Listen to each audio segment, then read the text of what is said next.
A killing in Fountain Hill, the turbulent times of Ashley County. Introduction. The early 20th century in Ashley County, Arkansas, was marked by a series of violent incidents that reflected the turbulent times.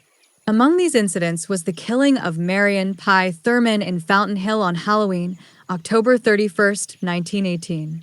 This event, along with other notable cases, provides a glimpse into the challenges faced by law enforcement and the community during that era. The killing of Marion Thurman. On the morning of October 31st, 1918, Fountain Hill was shaken by the news of a deadly confrontation between Marion Thurman and Vinson Hollis. Both men were armed, and several shots were fired. The exact cause of the altercation remains unknown, but the outcome was tragic. Thurman was killed, leaving behind a wife and child, while Hollis was placed under a $2,000 bond to appear before the next grand jury. Indictments and witness testimony. The incident led to the indictment of 3 individuals: Vinson Hollis, his brother Roaz, Roger Williams, Hollis, and Dr. M.L. Smith, a bank cashier in Fountain Hill. All 3 were charged with first-degree murder. Witness testimony, particularly from Mr. William George Ross, painted a vivid picture of the events leading up to the shooting. Ross described seeing the Hollis brothers with guns and witnessing the shooting. He also recounted being threatened by 2 men to not testify in the case. Character defamation and legal maneuvering. In an attempt to defame Thurman's character, affidavits claimed he was a bootlegger who traded whiskey for stolen cotton. Records from the gin and court supported these claims. Dr. M.L. Smith, a material witness for the defense, left the state after being indicted and was never brought to trial.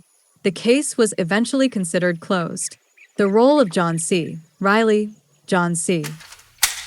Riley, whose father was a minor stockholder in the Fountain Hill Bank, later became the cashier of the bank and was elected sheriff of Ashley County in 1924.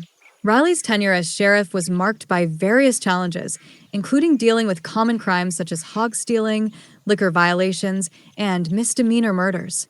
The killing of Deputy Sheriff Sam Williams. In 1927, Deputy Sheriff Sam Williams was killed by Claude M. Simpson in Boydell, Ashley County. The shooting was the result of an old quarrel, and conflicting testimonies were given during the preliminary hearing. Simpson was released on $5,000 bond after a habeas corpus proceeding. Lynching of Winston Pounds, Jr. The same year, a young black man named Winston Pounds, Jr. was lynched in Wilmette, Ashley County, after being accused of attempting to assault a white woman. Despite the mob's actions, no arrests were made for the crime. Lynching of Frank Tucker. In 1932, Frank Tucker, a 24-year-old mill hand, was lynched in Crossett, Arkansas, after slashing the throat of Henry Reed, a local officer. Sheriff John C. Riley arrived after the hanging and offered a reward for information leading to the arrest of the guilty parties, but no arrests were made. Bank robbery and kidnapping. In May 1932, the Bank of Portland in Ashley County was robbed, and the cashier's family was kidnapped. The robbers, Bruce Odell and Hugh O. Lindsay, were eventually arrested and returned to Hamburg. Sheriff Riley and Marshal John Deal transported the bank robbers from St. Louis and Evansville back to Hamburg by automobile. Conclusion.